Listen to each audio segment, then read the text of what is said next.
అల్లం నూరి దాని జ్యూస్ తీసాను. ఒక స్పూనున్నర, ఒక స్పూన్ పసుపు, ఒక స్పూను సాల్టు, బేకింగ్ సోడా ఒక పావు స్పూను, 2 స్పూన్లు పేస్టు,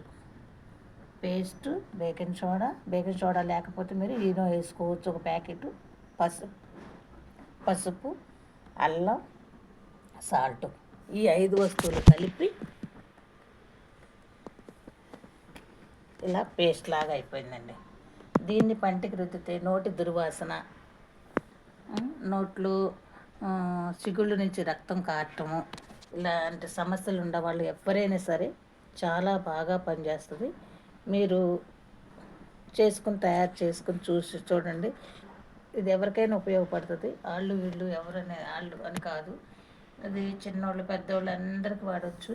చిన్నపిల్లలకైతే నోటి దుర్వాసన కానీ కొంచెం ఏదైనా తిని కడుక్కోకుండా పండుకుంటారు కదా నైట్, మామూలుగా ఎవరికైనా మన పొట్టాళ్ళం కూడా అన్నం తిన్నోళ్ళు పుక్కులు చూపిపోతే నోరు పొద్దున్నే వాసన వస్తుంది.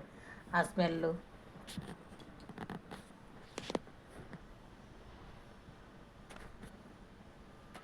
అలాంటి సమస్యలన్నీ పోతాయి. మీరు కూడా తయారు చేసుకుని చూడండి.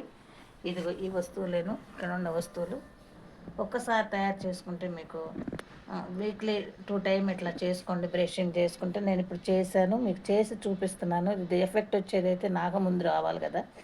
ఇలాంటివి మీకు తెలుసు కదండి, పసుపు కూరలు వేసుకుంటాము, ఉప్పు కూరలు వేసుకుంటాము, ఎంతో టేస్టీగా చేసుకునే కేకు బేకింగ్ పౌడర్ వేసుకుంటాము, అల్లం వాడేదేను, పేస్ట్ మనం చేసుకునేదేను. ఇవన్నీ ఈ సైడ్ ఎఫెక్ట్స్ కానీ ఏదైనా హాని కలిగించేవి కాదు.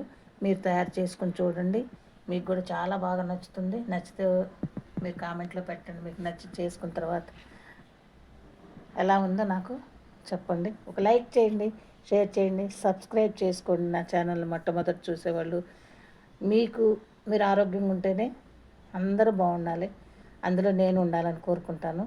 ఆరోగ్యం అందరికీ చాలా మంచిది. అందులో నోట్లో వచ్చే ఏ సమస్యను తట్టుకోలేము, అవయవాల్లో ఏదో వచ్చినా తట్టుకుంటాము, కానీ అసలు నోరంటే ఇంకా తట్టుకోలేము.